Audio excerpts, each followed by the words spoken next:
Comrade Bombshogeze has made it clear aiwa panguva ine panokonzi Bombshogeze anga ane nguva yakareba asina kumboadresa magaro enyika yeZimbabwe, but panguva inoi vanhu vashamisika vachiona Bombshogeze achiuya achisimbaradza, achiuya panguva inoi achitora pamashoko akataurwa naVP Constantino Chiwenga ekuti the day of reckoning is coming. Sanapinda mashoko panguva inoi achirasadza kuti aiwa these guys, they are determined to change our country, not go subscribe or like or on the bell icon. But in a bid to save our own country, pana patrikona VP Constantino Chiwenga makona ma-addresses aiwa ari kuita panguva ine achiti hakuna nyika inonzi Zimbabwe ichakolapsa.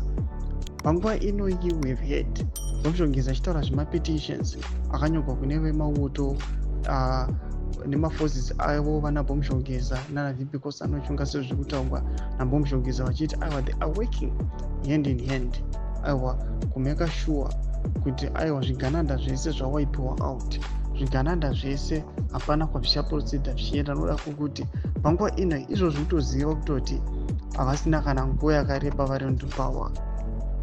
Bombshogeze auya akakurudzira vagari venyika yeZimbabwe kuti varambe vari united, especially the opposition. Auya panguva ine akataura chokwadi chinorwadza choonekwa kunzi vanhu veopposition vauzwa kunzi mukauya mukahukura mukaita zvamungaita, but tikangoita any election pasati pane mareforms hapamborina kana kuina kwamunomboita maelections. Auya akavapa advice yekuti vakomana, kana kuri kuti munoda kubudirira mune sarudzo idzi, batanai seopposition. Kana mabatana mojoina maforces ana Bombshogeze panguva inoi, then we fight zvigananda ndokuti nyika yeZimbabwe ibudirire. Ichokwadi chinorwadza chokuti kunyange vanhu veopposition vachizikana kuti they might be ambitious, but panguva ino achivaudza kuti aiwa the only way iripo kujoin, batanai chekutanga muve chinhu one, then vambojoina vana Bombshogeze aiwa nana VP Constantino Chiwenga vari kushanda navo sekutaura kwaari kuita Bombshogeze. Panguva ino this is the only loophole yaari kuvapa guarantee yekuti nyika yeZimbabwe aiwa inonaka. Mashoko anoona Bombshogeze anotaura zvinhu zvakawanda zvakasiyana siyana aiwa uchira pamusoro pana kuda kwashetagurei achiva dispensa mashoko akataura ekuti aiwa kana munhu usingori entrepreneur uri foolish, achiuya achiona kuti aiwa uku ndo kunonzi kujerera vanhu, haungangofambi uchizongokutuka vanhu. Hapana munhu wese aiwa nyika yeZimbabwe nepopulation yayo 16 million and so on kunzi ma-entrepreneurs.